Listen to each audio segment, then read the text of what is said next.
നമസ്കാരം. ജീവിതത്തിൽ ഏറ്റവും ഭയങ്കര സന്തോഷമുള്ള ഒരു ദിവസമാണ് മെയ് 21.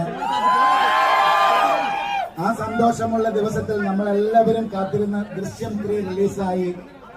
ആ സിനിമ ലോകമെമ്പാടും അതിഗംഭീരമായ വിജയമായി മാറി. എല്ലാവരും വളരെ സ്വീകാര്യതയോടുകൂടി ആ സിനിമയെ സ്വീകരിക്കുന്നു, നെഞ്ചിലേറ്റുന്നു. അത് അതിയായ സന്തോഷം തരുന്നു. വി.കെ. ജോസഫ്, മോഹൻലാൽ സാർ, അത് എന്താ പറയാന്നറിയില്ല, മീനാമാം, എല്ലാവരോടും കുമാർജി അതിയായ സന്തോഷമുണ്ട്. എല്ലാവരോടും എന്റെ സ്നേഹം അറിയിക്കുന്നു.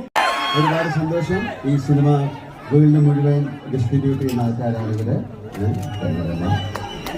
ആന്റണിക്ക് സ്പെഷ്യൽ നന്ദി. ലീന, എൻ്റെ ഫാമിലിക്ക്. ജിത്തുവിന് വരാൻ പറ്റില്ല, ജിത്തുവിൻ്റെ വൈഫുണ്ട്. ഇതിന്റെ പുറകിൽ പ്രവർത്തിച്ച എല്ലാവർക്കും, നിങ്ങൾക്ക് ഓരോരുത്തർക്കും ഹൃദയത്തിന്റെ ഭാഷയിൽ നന്ദി പറയുന്നു. Thank you so much.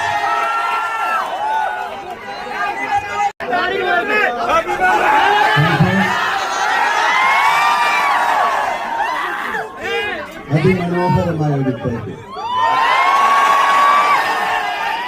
ഒരിക്കൽ മാത്രം സംഭവിക്കുന്നത്. വ്യാഴാഴ്ച ആയതുകൊണ്ട് സിനിമയും റിലീസ് ചെയ്യാൻ പറ്റി. എല്ലാവർക്കും സിനിമ ഇഷ്ടമായെന്ന് കരുതുന്നു.